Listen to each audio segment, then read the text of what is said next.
तो दोस्तों, आपका स्वागत है आपका इस नए ब्लॉग में। आपको आज ले चलते हैं गढ़मंडला का सैर कराने, जिस पे आप गढ़मंडला की साम्राज्य को देखेंगे और उस गढ़ी को जो आज भी गौड़ वंशों का प्रतीक बना हुआ है। तो चलिए, आपको हम हर एक पल, हर एक कहानी के साथ आपको जोड़े रखेंगे। आप हमारे ब्लॉग में बने रहिए और लाइक, सब्सक्राइब और शेयर करिए। और अच्छा लगे तो लोगों को बताइए कि गढ़मंडला एक गोंडों का वंश, गोंड साम्राज्य जो आज भी मौजूद है। धन्यवाद।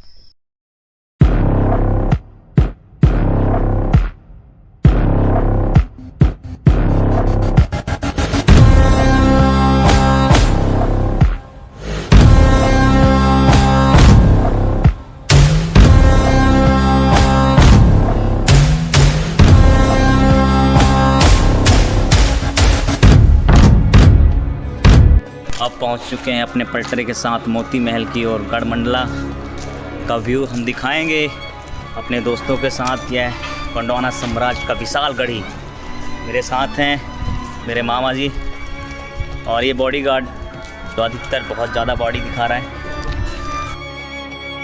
दोस्तों जोहार, आज हम आपको ले चलते हैं मध्य प्रदेश के मंडला जिले में स्थित एक ऐतिहासिक और खूबसूरत धरोहर मोती महल की ओर।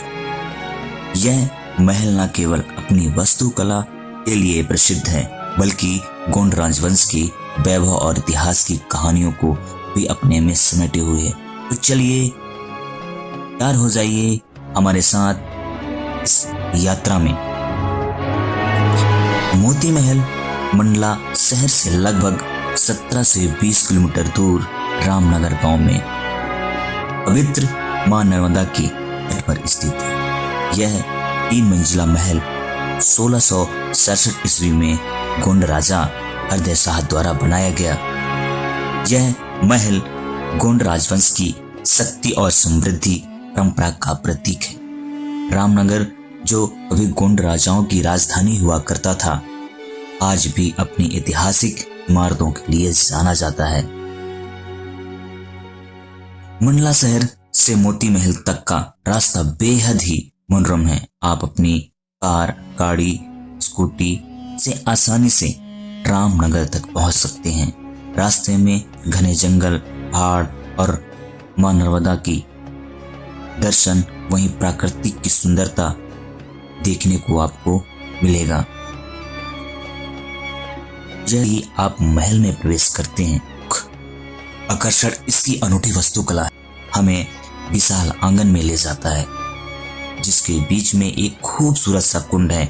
बरसात के मौसम में यह कुंड पानी से भरा रहता है, जो महल की सुंदरता को और भी बढ़ाता है।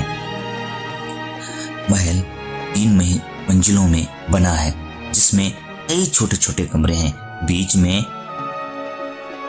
कमरे लंबे और विशाल हैं, जो राजा के निवास के लिए बनाए गए थे, जबकि बगल के महल के नीचे कई खाने हैं, जहां पानी निकासी का प्राचीन व्यवस्था देखी जा सकती है। हालांकि यह खाने में अंधेरे होने के कारण हमें टॉर्च का उपयोग करना पड़ा।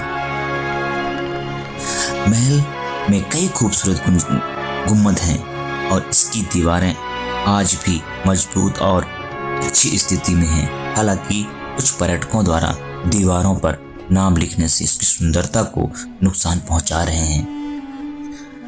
मोती महल का निर्माण गोंड राजा हरदय शाह द्वारा 1667 ईस्वी में कराया गया था, जबकि उन्होंने अपनी राजधानी को जबलपुर के गढ़ा और नरसिंहपुर के चौरागढ़ से मंडला के रामनगर में स्थानांतरित किया।